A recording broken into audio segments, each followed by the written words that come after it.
રાજકોટમાં ઇન્દ્રનીલ રાજ્યગુરુની જીભ લપસી હતી તો રાજકોટ ખાતે ઇન્દ્રનીલ રાજ્યગુરુની જીભ લપસી હતી। રાજ્યગુરુએ રાહુલ ગાંધીને ગાંધીજી સાથે સરખાવ્યા હતા તો કોંગ્રેસ નેતા ઇન્દ્રનીલ રાજ્યગુરુની જીભ લપસી હતી। રાજકોટના સમાચાર છે। તેમણે રાહુલ ગાંધીને ગાંધીજી સાથે સરખાવ્યા, સાથે જણાવ્યું કે દેશમાં બીજો કોઈ ગાંધી થશે તો રાહુલ ગાંધી થશે।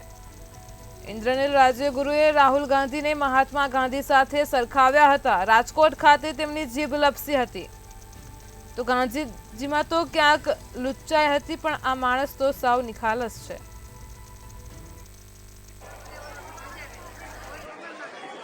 મને ખાતરી છે કે મારો નેતા જે આ દેશનો આવતા દિવસોમાં મારા શબ્દો લખવા હોય તો લખી લેજો, આ દેશમાં બીજો ગાંધી પાકશે તો એ રાહુલ ગાંધી હશે।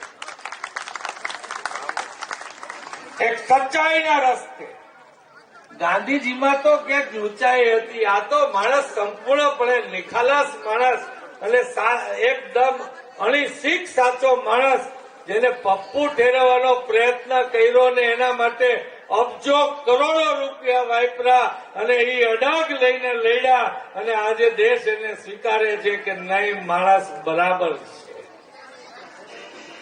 અને એ રાહુલ ગાંધી જયારે નરેન્દ્ર મોદી બફાટ કરે કે મારી 542 સીટ આવે છે તો આ દેશને એમાં કઈ નવાઈ ન લાગે, પણ રાહુલ ગાંધી એમ કે આ દેશમાં એનડીએની સરકાર બનતી નથી અને 140 થી 200 સીટથી વધારેની આવતી નથી, તો એમાં કઈક તથ્ય હશે।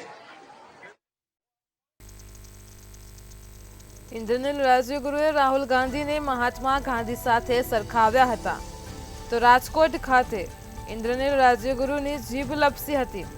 કોંગ્રેસ નેતા ઇન્દ્રનીલ રાજ્યગુરુની જીભ લપસી હતી। તેમણે જણાવ્યું કે દેશમાં બીજો કોઈ ગાંધી થશે તો રાહુલ ગાંધી થશે।